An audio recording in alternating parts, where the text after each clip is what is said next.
말씀은 신약성경 요한계시록 4장 1절에서 11절 말씀입니다.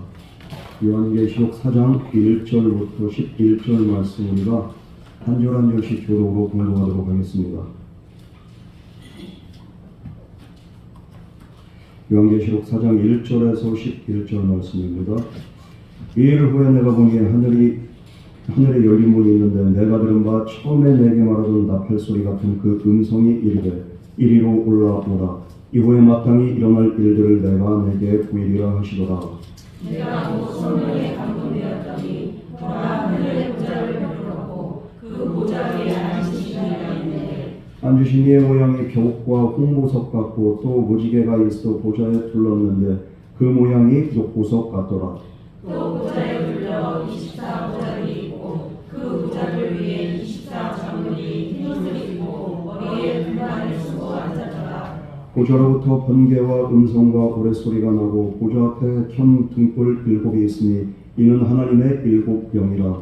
보좌 앞에 수성과 같은 유리가 달아 있고 보좌 가운데 보좌 주위에 네 생물이 있는데 앞뒤에 눈들이 가득하더라. 그 첫째 생물은 사자 같고 그 둘째 생물은 송아지 같고 그 셋째 생물은 얼굴이 사람 같고 그 넷째 생물은 날아가는 독수리 같은데 네 생물은 각각 6날개를 가졌고 그 안과 주위에는 눈들이 가득하더라. 그들이 밤낮 쉬지 않고 이르기를 거룩하다 거룩하다 거룩하다 주 하나님이고 전능하시며 전에도 계셨고 이제도 계시고 장차 오시리시라 하고 그 생물들이 보좌에 앉으사 세세토록 살아계시는 이에게 영광과 존귀와 감사를 돌릴 때에 24장군이 보좌에 앉으신 이 앞에 엎드려 세세토록 살아계시는 이에게 경배하고 자기의 발을 보좌 앞에 들며 다 같이 공부하겠습니다. 우리 주 하나님이여 영광과 존귀와 권능을 받으시는 것이 합당하니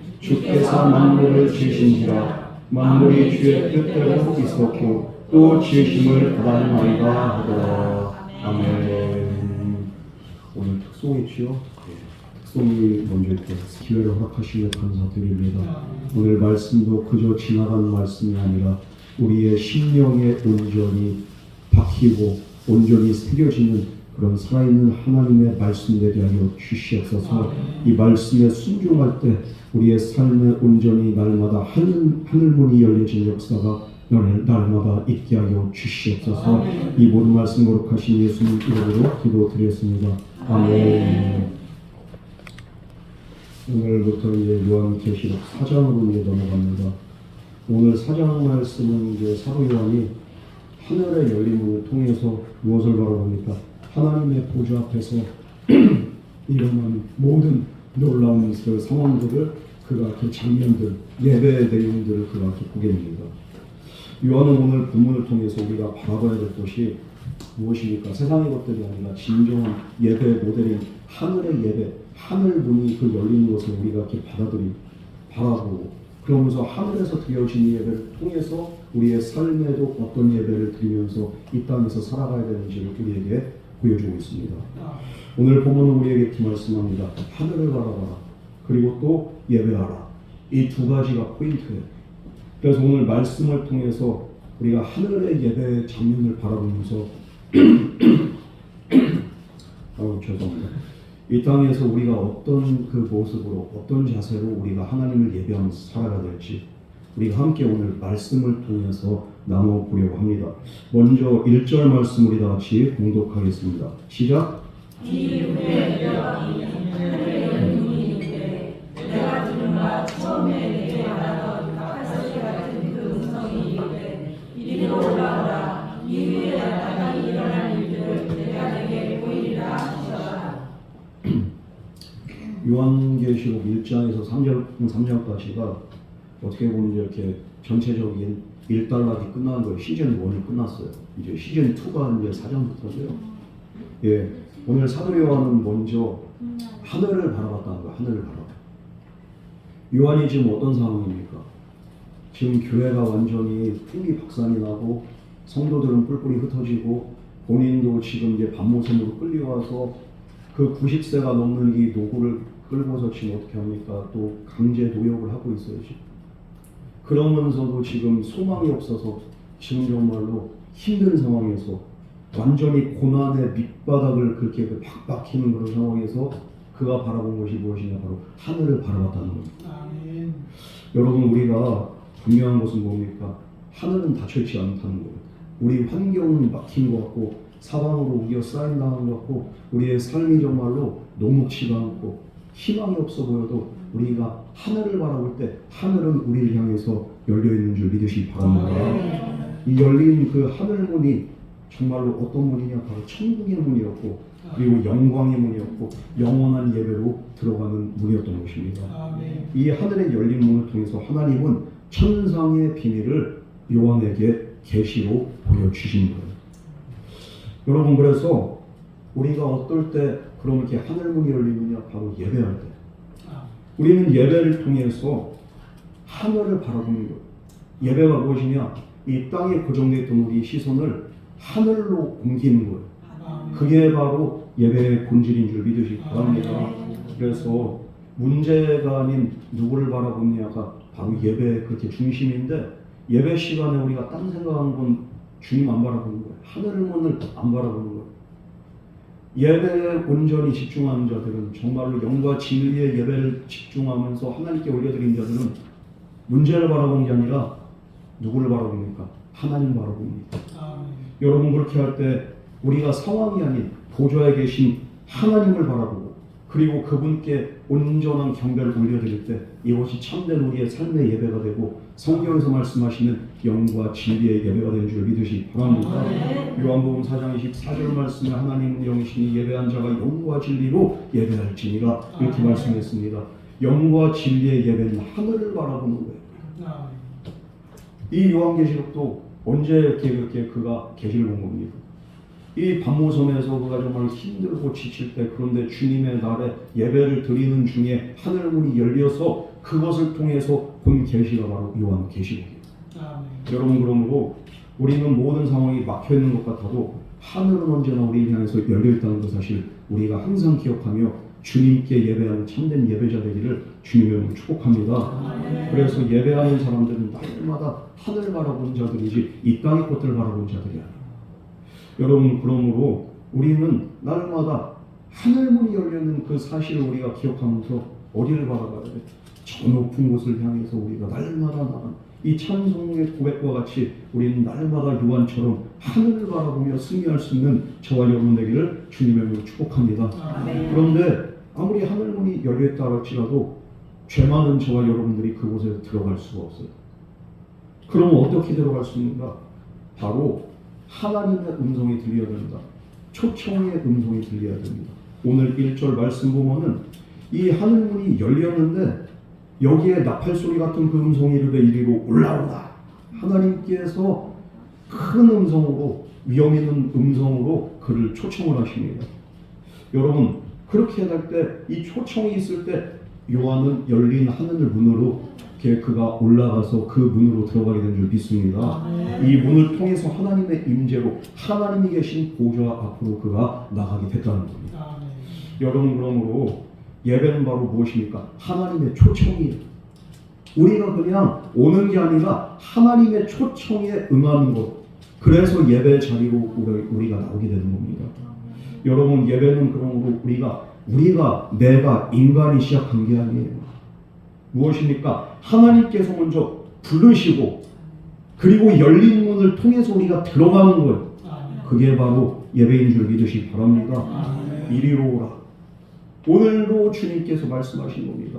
정말 목마른 자여 배고픈 자여 다 이렇게 물러나오라. 그 너희가 이리로 오라는 거예요. 그러면서 정말로 생수의 근원 되신 예수님께서 우리를 부르셨기 때문에 오늘도 우리가 내가 온 게 아니라 하나님의 초청에 응해서 우리가 이곳으로 나오게 된 줄 믿으시기 바랍니다. 여러분, 그래서 이 문을 통해서 이렇게 들어가는데 하나님의 자리로 우리가 이렇게 오게 돼요. 내가 예배 드리러 와주는 게 아니야. 하나님이 인도하지 않고 우리는 내 스스로 올 사람 한 명도 없습니다. 내가 예수를 믿을 수 있는 그 믿음도 어디에서 나오냐? 하나님이 나를 부르는 초청을 통해서 하나님의 음성이 지속적으로 내 심령에 들려지고 하나님의 말씀의 빛이 내 심령 가운데 계속적으로 비춰지고 초청이 되어질 때 우리가 어느 순간 깨닫고 주님 앞으로 나오고 하나님을 아버지라고 부르고 예수님을 나의 주 나의 하나님 나의 그리스도라고 우리가 인정을 하게 되는 거예요. 절대로 내가 믿으려고 해서 믿어진 게 아니에요. 먼저는 하나님의 초청이 있어야 돼요. 여러분, 그러므로 오늘 우리가 이 자리에 나온 것은 하나님께서 열린 문을 열어두고 우리를 초청하셨다. 이 사실을 우리가 분명히 깨달아야 될 줄 믿습니다. 그리고 이렇게 하나님의 초청에 응해서 예배 자리에 나온 자에게 하나님은 분명히 말씀하신 게 뭡니까? 예배의 은혜를 그리고 놀라운 하나님의 축복을 약속하신 줄 믿으시기 바랍니다. 우리 2절 말씀 다 같이 공부하겠습니다. 시작.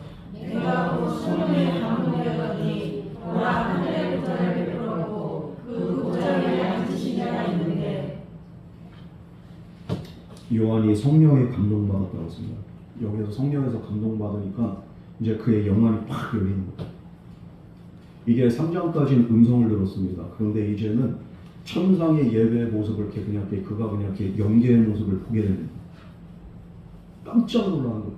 어떻게 이렇게 영안이 열린 거예요. 성령에 감동되었다는 것은 지금 두 번째로 먼저 말씀의 귀가 열려지고 그리고 두 번째는 영적인 눈이 뜨여지고 이제는 하늘을 보게 됩니다. 하나님 계신 그곳을 보게 됩니다. 하나님의 보좌가 보입니다. 오늘도 저와 여러분의 그 눈이 이런 영적인 눈이 열려지는 은혜가 있기를 주님을 축복합니다. 이렇게 돼서 요한이 바라본 그 보좌 이게 그냥 눈에 딱 들어오는데 지금 상황이 어떻습니까? 세상의 권력이 누가 통치하고 있습니까? 바로 도미티안 황제가 여기를 통치하고 있는 거예요. 온 세상. 세상의 중심이 로마였습니다. 그래서 보좌라는 말은 뭡니까? 이 세상의 통치자가 앉는 아주 지극히 높고 영화로운 자리, 이걸 보좌라고 합니다. 우리나라도 이렇게 왕이 이렇게 앉는 그곳을 뭐라고 합니까? 용상이라고 하죠. 용상에 앉는다고 하잖아요. 용의 상이라고. 용이 앉는 곳이라는 거예요. 그런데 오늘 여기서 이렇게 보좌하는 겁니까? 통치자가 다스리는 곳이에요. 그런데 이 보좌를 왜 보여주십니까? 내가 요견으로 볼 땐 이 세상의 황제가 도미티안 황제인 줄 알았는데 이 로마 황제인 줄 알았는데 진정한 왕 중의 왕이시고 통치자는 누굽니까? 바로 하나님이시라는 것을 그가 다시 한번 깨닫게 됩니다. 이 인생의 절망의 밑바닥에서 정말로 끝이 보이지 않는 그런 정말로 이 어둠 속에서 그가 발견한 것은 빛나는 높은 보좌예요. 여러분, 인류의 역사는 보좌에 앉으신 하나님의 뜻대로 운행되고 진행되고 지금도 이 역사가 흘러간 줄 믿으시기 바랍니다. 세상에 그냥 별의별 그냥 이렇게 사이코 또라이 같은 그런 이렇게 통치자들이 지금 푸틴이 그냥 이렇게 난리지고 미국에선 트럼프가 난리지고 이렇게 세상이 그냥 이게 비정상적인 통치자들이 그냥 세상을 쥐고 흔들고 주가도 그냥 거기에 그냥 이렇게 코로 그렇게 올라갔다 내려갔다고 지금 그냥 이렇게 경제도 이렇게 그냥 어수선하고 그러나 이들 위에 누가 이렇게 통치자냐? 바로 하나님이 오늘로 살아계셔서 이 세상 만물의 모든 역사를 주관하신 줄 믿으시기 바랍니다. 그러므로 결국에 하나님께서 이 세상의 모든 불의를 하나님의 때가 되면 심판하시고 정의로운 세상을 이루시는 줄 믿으시기 바랍니다. 하나님께 달렸습니다. 이 지금까지도 역사는 하나님이 주관하셨고 앞으로의 역사도 마찬가지고 주님 다시 오신 그날까지 온 세상은 오직 주님의 손에 달려있는 줄 믿으시기 바랍니다. 3절 말씀 우리 다 같이 공부하겠습니다. 시작. 앉으신 이의 모양이 벽과 홍보석 같고 또 무지개가 있어 보좌에 들었는데 그 모양이 목보석 같더라. 이 사도 요한은 이 보좌 위에 앉으신 하나님을 보게 됩니다. 이 보좌 위에 앉으신 하나님, 이 모습은 사람의 말로 표현할 수가 없는 거예요. 하나님을 표현하는 게 그냥 빛나는 광채로밖에 표현을 못하는 거예요. 지금 오늘 말씀에서 보면요. 요한이 이렇게 추상적인 모습으로 하나님을 표현할 수밖에 없는 그 이유가 무엇일까요?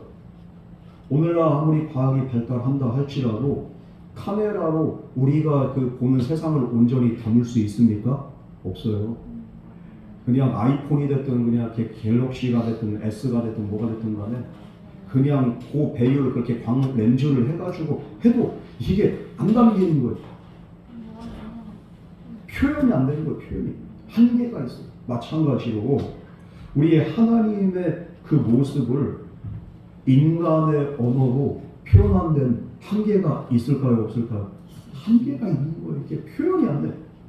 우리가 이렇게 이런 말 하잖아요. 아, 진짜 이게 설명할 길이 없네. 말로 표현할 방법이 없네. 이런 말 있잖아요. 말로 표현할 방법이 없네. 그냥 보석에 비유해서 하나님의 그 광채로밖에 표현할 수가 없는 거예요. 너무나 빛나고 너무나 영어롭기 때문에. 그러나 오늘 이 보석의 빛의 특성대로 그렇게 무엇을 나타내는 겁니까? 하나님의 성품을 보여줍니다. 먼저 벽옥이라고 했습니다. 이 벽옥은 뭡니까? 하얀 보석이거든요. 하얀 벽, 그렇게 그 보석을 벽옥이라고 하는데, 이 벽옥은 인간의 눈으로는 도저히 볼 수 없는 밝고 깨끗한 하나님의 신성을 상징합니다. 하나님의 거룩함을 상징합니다. 그리고 또 붉은 홍보석은 뭡니까? 바로 하나님의 정의로운 심판을 의미합니다. 그리고 또 하나님의 보좌를 두른 녹보석과 같은 그 무지개는 뭡니까? 무지개는 어디에서 나와? 노아의 홍수 이후에 나온 게 이렇게 무지개잖아요. 바로 언약을 상징합니다. 하나님의 신실한 언약으로 다시는 세상을 물로 심판하지 않겠다고 하나님이 언약하시고 지금까지 이렇게 지금 지켜지고 있잖아요. 하나님의 약속은 신실하신 거예요. 그래서 이 무지개는 하나님의 언약과 신실함과 은혜를 상징합니다. 이렇게 본절의 모든 묘사는 하나님의 초월적인 영광을 비유적으로 우리에게 지금 상징으로 보여주고 있는 겁니다. 이 하나님을 이 죄 많은 인간이 볼 수 있다는 것, 이것은 정말 놀라운 특권이죠. 여러분이 본문을 살펴보면 사도 요한 말고 이 보좌 앞에 앉으신 하나님의 영광을 또한 바라보는 존재들이 또 있습니다. 그들이 누굽니까? 4절 말씀 우리 다 같이 공독하겠습니다. 시작. 또 보좌에 둘러 24 보좌들이 있고 그 보좌를 위에 24 장로들이 흰 옷을 입고 머리에 금관을 쓰고 앉았더라. 이 사람 이렇게 숫자가 나옵니다. 이렇게 여기 요한계시록 보면은 12의 배수들이 많이 나와요. 잘 보시면 이렇게 7, 10, 24 이 숫자들이 엄청 많이 나오는데 또 14만 4천도 이렇게 12의 배수거든요. 이게 12 곱하기 12 곱하기 1000이 그냥 이렇게 14만 4천이고, 그러니까 앞으로 12의 배수에 관련된 숫자들 이렇게 또 이렇게 많이 나올 건데 24는 12의 이렇게 두 배수죠. 어떻게 보면은 12는 이렇게 충만한 이렇게 그 신약에서 이렇게 계시록에서 이렇게 완전수가 또 7 외에 12가 됩니다. 인간의 충만수는 10이고요. 그렇게 또 성경에서 나오는 이렇게 계시록의 충만수는 12가 되는 완전수. 완전수의 2배가 된다는 거니까 그럼 여기 무엇을 상징하냐? 이거에 대한 이렇게 여러 가지 해석들이 있지만 먼저는 구약의 12지파와 신약의 12사도를 상징한다고 이렇게 학자들은 그렇게 말합니다. 그렇게 구약과 신약을 대표하는 12. 그러니까 무엇을 말합니까? 구약과 신약의 모든 성도를 대표한 존재가 바로 오늘 말씀에 나온 24장로로 지금 이렇게 오늘 이렇게 표현을 하고 있는 겁니다. 이들은 어린 양을 영원롭게 하고 그리고 성도들의 기도를 하나님께 전달하는 사역을 하고 그리고 또 하나님의 앞에서 언제나 그냥 이렇게 진짜 지근거리에 있는 그런 영적인 존재들입니다. 앞으로도 또 24장로들이 계속 이제 이렇게 나오게 되죠. 지금 그럼 이 24장로들은 무엇입니까? 다른 곳을 바라보고 있습니까? 어디를 바라보고 있습니까? 하나님 계신 보좌를 삥 둘러싸서 하나님을 바라보고 계시는 거죠. 오직 하나님께만 이들이 집중하고 있는 겁니다. 여러분, 우리 인생은 무엇을 바라보느냐가 아주 우리에게 중요합니다. 문제를 바라보는 사람은 문제밖에 안 보이는 거예요. 문제에만 집중하고 그리고 또 돈만 바라보고 세상 정욕만 바라보는 사람은 세상 죄에만 집중하게 되어 있습니다. 죄가 주는 그냥 쾌락과 유혹에만 빠져 있는 거예요. 이렇게 문제만 보고 세상 것들만 보고 그렇게 하다 보니까 비교가 되고 뭐가 그냥 이렇게 다른 사람이 부러워지고 그렇게 하다 보니까 뭐가 됩니까? 자기 자신이 초라해지는 거예요. 여러분, 그러나 하나님을 바라보는 사람의 삶은 어떻습니까? 언제나 소망이 넘치는 거예요. 아멘. 남을 바라보는 게 아니라 언제나 하나님께만 집중하고 하나님과 나와의 1대1의 그냥 관계에만 집중하다 보니까 언제나 충만하고 언제나 기쁨이 넘치고 언제나 소망이 넘치는 그런 복되고 기쁜 삶을 우리가 살게 된 줄 믿으시기 바랍니다. 그래서 요한은 고통과 핍박 속에 살아가는 성도들에게 이 요한계시록을 작성하면서 그들에게 그 권면한 게 뭡니까? 하늘을 바라보라는 거예요. 빛나고 높은 보좌에 계신 하나님의 영광을 보라는 겁니다. 그렇게 될 때 하나님을 바라볼 때 우리가 지금 문제만 바라보고 우리의 지금 상황만 바라보고 환경만 바라보는 시선에서 하늘로 우리의 시선을 이렇게 옮겨가게 될 때 우리의 삶의 기쁨과 소망이 넘치게 된다는 것을 오늘 말씀을 통해서 계시록을 통해서 오늘도 저와 여러분에게 분명히 말씀하고 있는 줄 믿으시기 바랍니다. 여러분 그럼 하나님을 왜 바라봐야 돼요? 하나님을 바라보는 것이 예배의 시작입니다. 그러면은 예배가 무엇입니까? 바로 우리의 삶을 회복하고 우리에게 새 힘과 능력을 보여주고 우리에게 소망을 공급해 주신 하나님의 은혜의 통로가 바로 예배인데 우리의 진정한 삶의 예배는 바로 어디서부터 시작되냐? 그러면 바로 참된 예배의 대상을 바라보는 데서부터 우리의 예배가 시작된 줄 믿으시기 바랍니다. 세상에는 모든 이렇게 예배 대상이 있어요. 북한에도 예배를 드립니다. 어떤 예배 드립니까? 누구를 향한 예배입니까? 예배 대상이 누구예요? 최고 존엄 누구예요? 김정은이죠. 아니 김정은 찬송가가 나와가지고 수령님 어쩌고 하면서 이렇게 막 되도 않는 찬송을 그냥 이게 대상만 그냥 이렇게 탁 하나님으로 바꾸고 예수님으로 바꾸면은 완벽하고 기똥찬 찬양이 되는 거야. 그냥 거기에 근데 그 대상을 김정은 수령님으로 하니까 이게 이상한 거죠. 이게 어색한 거예요. 아니 북한은 찬송가 잘 만들게 생겼어. 이 사람들이 대상만 바꾸면 진짜 완벽한 이 세상 어디에도 이런 찬송이 없어. 대단해. 그런데요 우리가 하나님을 안 바라보니까 엉뚱한 거 바라보니까 우리 인생이 어떻습니까? 항상 막히는 거예요. 하늘문이 닫히는 거예요. 열린 하늘문을 보지 못하는 거예요. 그러므로 우리가 열린 하늘문을 통해서 하나님의 영광과 하나님의 능력과 기적을 경험하기 위해서는 우리가 먼저 올바른 예배 대상이신 하나님 아버지를 바라보는 것이 매우 중요한 줄 믿으시기 바랍니다. 다른 거 바라보지 말고 하나님 바라보라. 문제를 바라본다고 해서 답이 나옵니까? 안 나와요. 사람을 바라보고 의지한다고 해서 그 사람이 나를 구원합니까? 그렇지 않습니다. 우리의 상황만 바라본다고 해서 해결책이 나옵니까? 그렇지 않습니다. 그러나 우리가 하나님을 바라볼 때 우리의 삶에 놀라운 기적이 일어나게 되는 줄 믿으시기 바랍니다. 여러분 예배할 때 어떤 은혜가 있습니까? 우리를 자유케 하시는 하나님의 임재가 우리에게 있는 거예요. 고린도후서 3장 17절 말씀에 주는 영이시니 주의 영이 있는 곳엔 자유함이 있느니라. 주님께서 말씀하신 것 예배하는 곳에 영이신 주님이 임재하심으로써 그곳이 자유가 있고 그곳이 참된 평강과 기쁨이 넘치게 되는 줄 믿으시기 바랍니다. 주님을 바라보고 주님을 예배할 때 자유함이 있어요. 여러분 죽음을 앞두고 절체절명의 위기의 순간에 우리는 무엇을 해야 됩니까? 그 순간이야말로 우리가 정말로 세상은 다 끝났다고 할 때 사망 선고를 내린 그 순간이야말로 우리는 예배를 드려야 되는 가장 정말로 적절한 타이밍이 되고 시기가 됩니다. 그 순간에 예배할 때, 그 순간에 기도하고 찬양할 때 하늘문이 열려지는 겁니다. 여러분 그러므로 예배는 능력이 있고 그리고 이 예배 시간 단지 우리가 노래 부르고 그냥 기도하고 그냥 그런 시간 때우는 시간이 아니에요. 예배는 영원하신 왕이신 그 하나님 앞에 우리가 엎드린 시간이 바로 예배의 시간인 줄 믿으시기 바랍니다. 내 힘과 능력이 한계가 있기 때문에 영원하시고 전지전능하신 하나님의 능력을 인정하고 그분 앞에 엎드리는 것 그리고 그분을 높이는 겁니다. 이게 바로 예배예요. 이런 마음으로 살아계신 하나님을 예배할 때 우리의 삶에 놀라운 변화가 있게 됩니다. 여러분 우리가 모르는 사이에 상황이 변하는 거예요. 문제가 해결됩니다. 하나님의 손이 간섭하기 시작하는 거예요. 이처럼 하나님은 예배한 자에게 기적을 베푸시고 예배한 자에게 승리를 약속하시는 능력의 하나님이 된 줄 믿으시기 바랍니다. 그래서 예배가 중요한 거예요. 그러므로 어떤 어려움 속에서도 어떤 상황 속에서도 오직 능력의 주님을 향한 시선이 고정되어서 주님만을 예배할 수 있는 저와 여러분 되기를 주님으로 축복합니다. 우리 5절에서 6절 말씀과 같이 봉독하겠습니다. 시작. 보좌부터 번개와 음성과 물소리가 나고 보좌 앞에 참 둥글 문이 있으니 이는 하나님의 공명이라. 보좌 앞에 수정과 같은 유리가 나가다. 여기까지 하겠습니다. 하나님의 임재가 예배 시에 그냥 강력하게 임하는 거예요. 보좌 앞에 번개와 음성과 우레소리가 나고, 이건 바로 임재의 상징입니다. 구약에서 어떻습니까?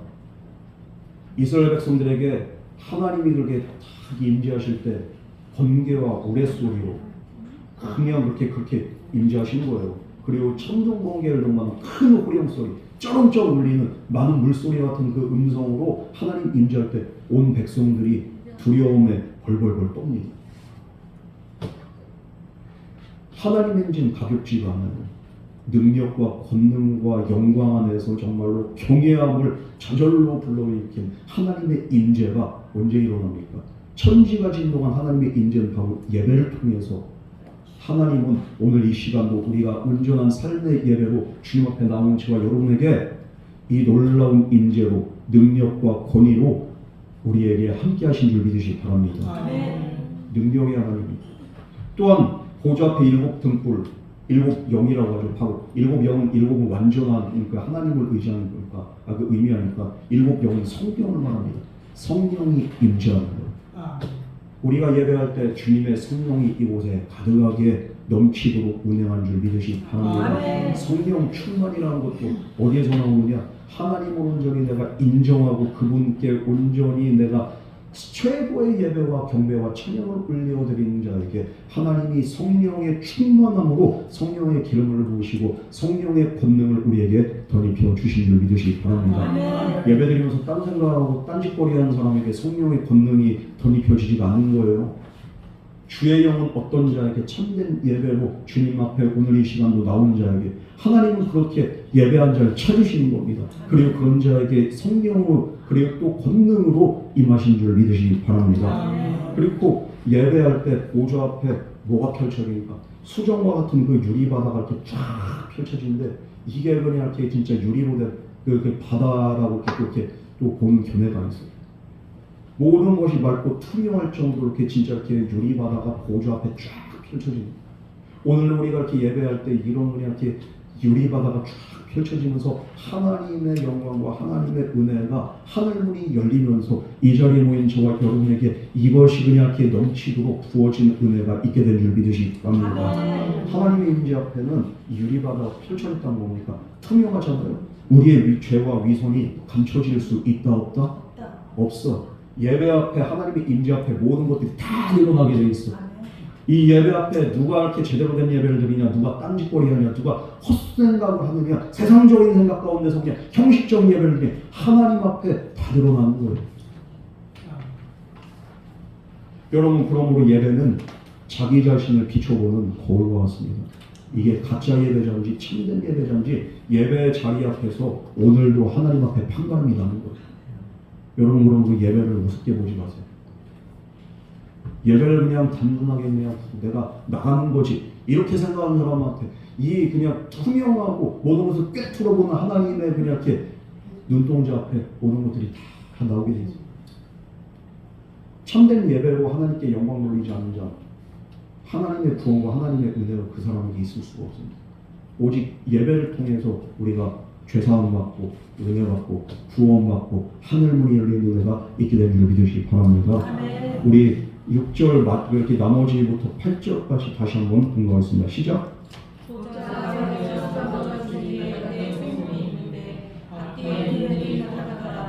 그 첫째 생물은 살아가고 그 둘째 생물은 소나기가고 그 셋째 생물은 얼굴이 살아가고 그 넷째 생물은 날아가는 독수리 같은데 네 생물은 각각 6날개를 가졌고 그 안과 뒤에는 눈들이 가득하더라. 그들이 밤낮 쉬지 않고 이르기를 거룩하다 거룩하다 거룩하다 주 하나님 곧 전능하시며 전에도 계셨고 이제도 계시고 장차 오시리시라 하고. 24장로 외에도 이 보좌 주위에는 네 생물이 이렇게 또 보좌를 다 두르고 있습니다. 이 네 생물들은 이렇게 하나님의 그렇게 속성을 하나씩 이렇게 가지고 있습니다. 먼저 이렇게 사자가 나오는데 사자와 같은 이 생물이 나옵니다. 이 사자는 뭡니까? 왕의 위엄과 근엄함을 이렇게 상징하고 이렇게 권위를 상징합니다. 강력한 힘을 상징합니다.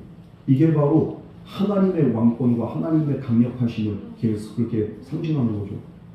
그리고 또 소가 나옵니다. 송아지 같은. 이게 뭡니까? 이 소의 이렇게 이미지가 뭐죠? 성실하고 부지런한 거잖아요.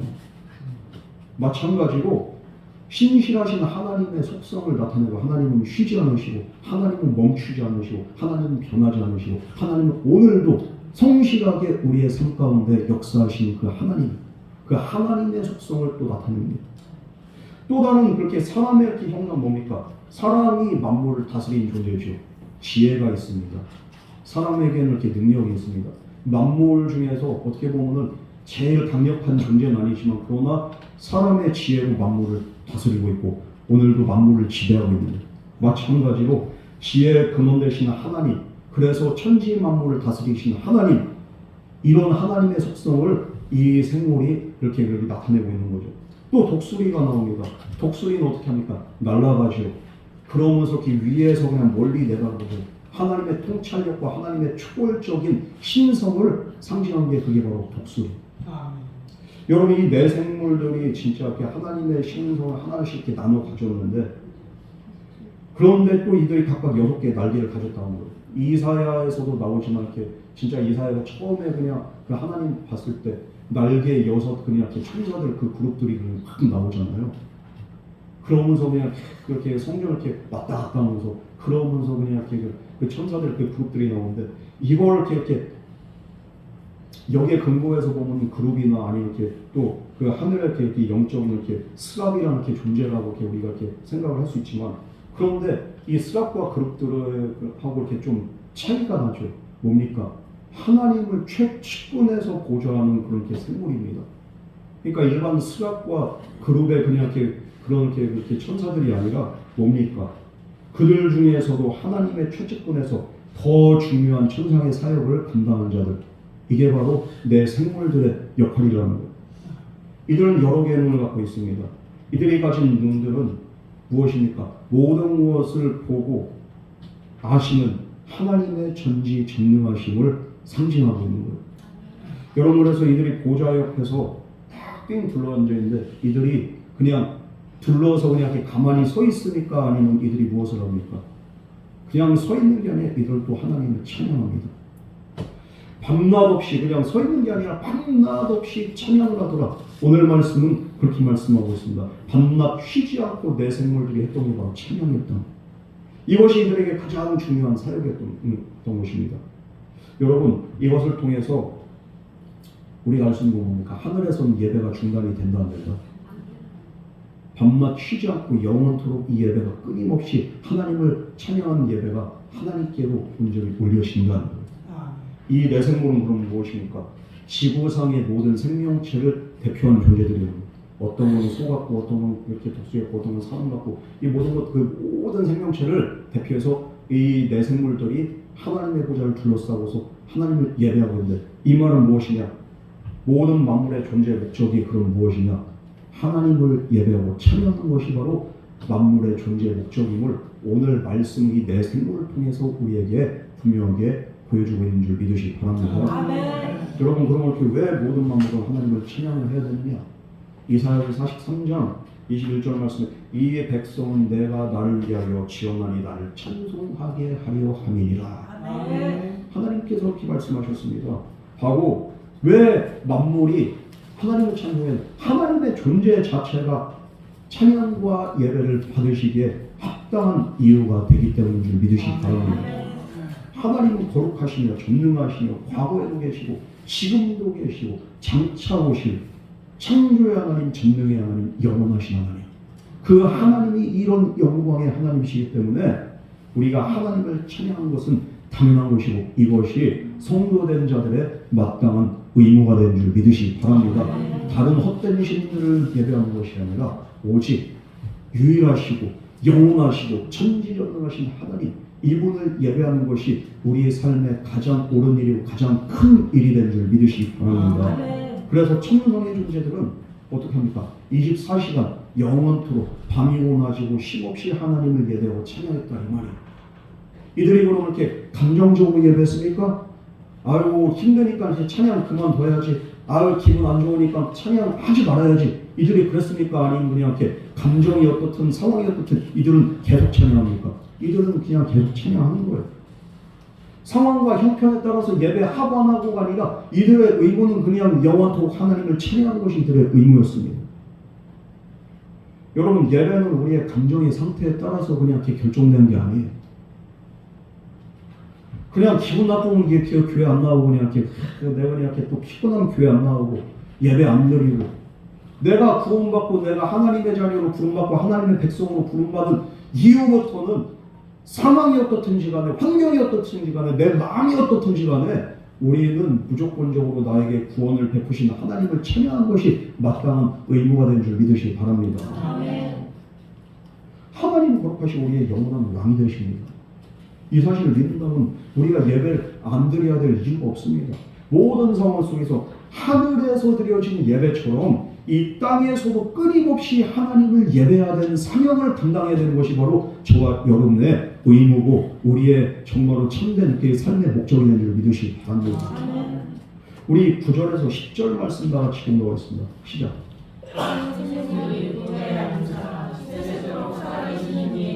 영광과 존귀와 감사를 돌릴 때 24 장로들이 보좌에 앉으신 이 앞에 엎드려 세세토록 살아계시는 이에게 경배하고 자기의 간을 보좌 앞에 드리며 이르되 천상의 생물들도 저렇게 열정적으로 찬양하니 어떻게 됩니까? 24 장로들도 가만히 있을 수가 없는 거예요.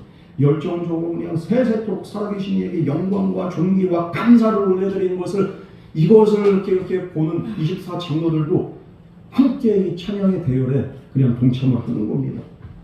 가만히 그냥 이렇게 앉아서 찬양하는 게 아니라 엎드려서 예배드립니다. 그러면서 자기의 면류관을 벗어서 하나님 앞에 딱 드리는 거예요. 옛날 고대 왕들은 어떻습니까? 그 다른 나라에게 이렇게 정복을 당하면 그 정복당한 나라의 그 군주와 왕을 어떻게 합니까? 한국의 의미로 그 정복자 그 왕 앞에 자기의 왕관을 벗어서 그 앞에 딱 내려놓습니다. 이게 바로 항복과 인정의 의미가 되고 존경의 의미가 되는 거예요. 마찬가지로 이 24 장로들이 아무리 이렇게 영화로운 존재라고 할지라도 이들이 왜 관을 쓴 자들이잖아요. 그러면 상당히 영화롭고 존귀한 자들입니다. 그런 그들의 영광조차도 하나님의 영광에 비할 바가 되지 못하는 거예요. 이들은 관을 하나님 앞에 벗어버리고 하나님의 영광과 주권을 인정하고 자기 자신들은 아무것도 아님을 지금 하나님 앞에 선포하면서 인정하면서 예배의 자리로 나가는 겁니다. 엎드려서 기꺼이 기쁨으로 그 영광의 주님을 예배하고 찬송하고 있습니다. 여러분, 이것이 예배의 본질이에요. 나는 아무것도 아니고 내가 자랑하고 싶은 거, 내 영광, 내 성취 이런 것들을 다 주님의 십자가 밑에 벗어버리고 모든 것을 하나님 앞에 내려놓는 상태에서 하나님만을 예배하고 하나님께 영광 돌리는 것, 이것이 바로 예배자의 참된 자세인 줄 믿으시기 바랍니다. 나를 드러내고 싶은 건 그건 이렇게 예배가 아닌 거예요. 어떨 때 보면 진짜 이렇게 뭐 간증하고 뭐 부흥 집회할 때 그 간증하시는 분들 뭐 이렇게 또 이렇게 부흥 집회 이렇게 강사님들 보면은 이게 하나님을 이렇게 높이는 건지 아니면 자기 자신을 드러내는 건지 이렇게 헷갈릴 때가 있어. 모든 간증과 모든 말씀의 중심에는 뭐가 있냐? 내가 아니라 나는 철저히 배제해야 되는 거예요.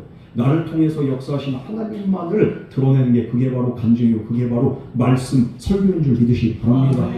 이게 안 되고 그냥 내가 이렇게 돼버리면 안 되는 거예요. 어떨 때 이렇게 부흥 집회 할 때 그냥 이렇게 강사 소개할 때 왜 강사님께 박수를 이렇게 그냥 할렐루야 하면 되는 거예요. 뭘 박수를 치고 박수를 치는 거예요. 박수와 존귀와 영광 모든 것들은 하나님이 받아야 되는 겁니다.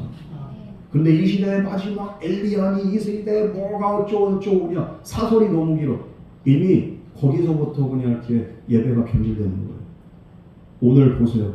24 장로들은 천상의 누구보다도 존귀한 자들입니다. 그러나 그런 존재들 이조차도 하나님의 보좌 앞에서 자기의 관을 벗어버리고 엎드려서 영원토록 하나님을 예배합니다. 여러분, 예배는 바로 이런 거예요. 내 중심을 포기하고 하나님 중심의 예배를 올려드리는, 이게 바로 참된 예배자의 자세가 된 줄 믿으시기 바랍니다. 내가 주인이 아닌 하나님이 주인 되심을 고백하는 거예요. 우리 11절 말씀 마지막으로 공부하겠습니다. 시작. 우리 주 하나님이여 영광과 존귀와 권능을 받으신 것이 하나님이니 주께서 만물을 지으신 자 만물이 주의 뜻대로 있었고 또 지으심을 입사 장로들이 그냥 자기의 관을 벗고 엎드리면서 그러면서 뭐라고 고백합니까? 바로 우리 주 하나님이시여 영광과 존귀와 권능을 받으신 것이 합당하오니 주께서 만물을 지으신지라 만물이 주의 뜻대로 있었고 또 지으심을 받았나이다. 선포하는 거예요. 여러분, 우리가 하나님께 예배드린 이유는 무엇입니까? 하나님이 나를 창조했기 때문입니다. 그리고 또한 하나님이 만물을 창조하고 주관하시는 능력의 하나님이 되시기 때문에 우리는 하나님을 예배하는 줄 믿으시기 바랍니다. 우리는 하나님의 창조물이고 이 만물도 마찬가지예요. 창조물은 창조자를 높이고 찬양하는 것이 그것이 당연한 것입니다. 우리가 단청인계로도 이렇게 옛날에 이렇게 그 왕을 높이는 것이 이렇게 백성들의 이렇게 당연한 의무잖아요. 왕이 그냥 주상전하nap시오 이러면 그냥 이렇게 엎드리잖아요. 왕명이요 할 때도 엎드리잖아요. 그게 당연한 거잖아요. 왜? 지엄하신 그냥 이렇게 국왕에 이렇게 그냥 이렇게 행차하고 지엄하신 국왕의 그냥 명령 앞에서 사람들이 엎드리고서 그 앞에 경배를 하는데 만물의 통치자 되시고 만물의 창조자 되신 하나님이 우리의 삶 가운데 우리의 모든 것들을 주관하시는데 그분을 예배하는 게 그게 그렇게 당연한 거지. 왜 예배드려? 이거는 이렇게 말도 안 되는 거예요. 여러분, 우리가 그러므로 존재하는 가장 큰 이유가 무엇이냐? 창조주 하나님을 예배하기 위해서 우리가 존재하는 줄 믿으시기 바랍니다. 내가 이 존재하고 내가 예수 믿는 이유는 하나님을 예배하는 거예요. 그리고 또 내가 전도한 이유도 하나님을 모르는 자, 하나님을 알게 하고 그 사람으로 하여금 하나님을 예배하는 그런 사람으로 온전히 인도하기 위해서 우리가 전도하는 거예요. 그러니까 모든 것들은 뭡니까? 바로 하나님을 예배하는 것이 이렇게 최종적으로 포커스는 여기에 가는 거예요. 여러분, 오늘 그 본 말씀에서 이 하늘의 예배, 뭔 미래의 모습이 아니에요. 바로 지금 우리가 드리는 이 예배를 통해서도 우리의 예배가 하늘과 연결되는 줄 믿으시기 바랍니다. 우리가 예배드릴 때 하늘에 그냥 그것이 이렇게 예배가 올라가는 거예요. 하늘과 땅이 연결되는 그렇게 통로가 바로 예배라는 거예요. 이게 얼마나 놀라운 능력이고 은혜인지 이거를 모르는 사람들은 예배가 우스운 거예요. 예배를 우습게 보지 마세요. 하늘과 땅이 죄인과 하나님이 연결된 은혜 통로가 바로 예배예요. 여러분, 그러므로 우리가 이 은혜 자리로 하나님 오늘도 저와 여러분을 초청하는데 우리는 이 예배를 통해서 오늘도 그래서 또 보좌에 앉으신 하나님께로 나가는 거예요. 우리가 영으로. 그러므로 우리는 언제나 하나님을 예배하는 감격과 경외함으로 오늘 말씀 보면요, 9절 말씀을 보면은 세세토록 살아계신 이에게 영광과 존귀와 감사를 돌렸다고 했어요. 기쁨으로, 감격함으로, 복치함으로, 경외함으로 하나님 앞에 예배가 얼마나 그냥 감격스러운지, 얼마나 그냥 예배가 기쁜지 이들이 그냥 정말로 좋아서 어쩔 줄 모르면서 이 예배 감격으로 은혜로 그냥 하나님 앞에 나가는, 오늘도 이런 동일한 감격으로 우리가 예배를 드릴 때 지금도 살아계시고 우리 삶 속에 구체적으로 역사하신 하나님의 은혜와 능력을 우리가 경험하게 될 줄 믿습니다. 영국의 빅토리아 여왕이 있어요. 하나님을 얼마나 이렇게 정말로 그 경외했던 신실한 여왕이죠. 그런데 어느 주일 아침 비가 많이 내립니다. 왕인데 비 이렇게 예배드리러 간답시 그러면 이렇게 그러다 이렇게 왕의 옷에 그냥 이렇게 비가 젖고 그러면 안 되잖아요, 이게. 그래서 왕이시여 궁중 시종자들 이렇게 해야 오늘은 날씨가 너무 나쁩니다. 그러니 오늘은 하루 건너뛰셔도 됩니다. 그러니까 빅토리아 여왕이 이렇게 말합니다. 오늘도 하나님은 그곳에 계십니다. 그곳에서 예배를 받으십니다. 내가 비록 이 여왕이기 전에 하나님 나라의 백성이기 때문에 난 오늘도 예배하러 가야 됩니다. 여왕은 우산을 쓰고 교회를 향해서 조용히 걸어가고 그곳에서 하나님을 예배하고 또 조용히 이렇게 또 예배 자리를 이렇게 빠져나갑니다. 예배 끝날 때까지 얼마나 경건하게 예배를 드립니다. 이 모습을 본 백성들이 감동을 받아서 우리나라 한나라의 그 국왕도 이렇게 예배 진심인데 우리도 최선을 다해서 예배를 드리죠. 그러면서 이 예배 자리를 가볍게 여기지 않게 되었다는 그런 이야기가 있어요. 우리는 예배를 어떻게 드립니까? 옵션처럼 생각할 때가 있어요. 내 기분과 상황에 따라서 그냥 들릴 수도 있고 안 들릴 수도 있고. 예배가 옵션입니까? 아니죠. 그러나 우리는 오늘 하늘의 예배자들처럼 예배를 하나님의 부르심 앞에 드리는 경외의 그냥 응답으로 주여 나를 오늘도 불러주시니 감사합니다. 오늘도 주님 앞에 나가서 예배드리는 것이 나에게 가장 큰 기쁨이고 나에게 영광이 됩니다. 우리가 이런 마음으로 하나님을 예배할 때 오늘도 하늘문 열린 줄 믿으시기 바랍니다. 예배는 단지 종교적인 의무가 아니에요. 형식이 아니에요. 왕이신 하나님 앞에 드린 가장 영광스러운 우리 성도의 특권이 그게 바로 예배랍니다. 뿐만 아니라 우리가 예배 자리에 나갈 때 하나님은 우리에게 진정한 회복과 은혜를 경험하게 하신 줄 믿으시기 바랍니다. 여러분 예배하고 삶은 나눠지는 게 아니에요. 예배하고 삶은 하나가 되는 거예요. 그리스도인에게 예배는 삶이에요. 삶. 예배 자체가 삶인 거예요. 이 예배가 회복될 때 우리의 삶도 회복된 줄 믿으시기 바랍니다. 내 인생이 꼬이는 것 같고 내 인생이 뭔가 그냥 불안한 것 같아요. 예배가 회복이 안 돼서 먼저 예배를 회복할 수 있는 은혜가 있기를 주님의 이름으로 축복합니다.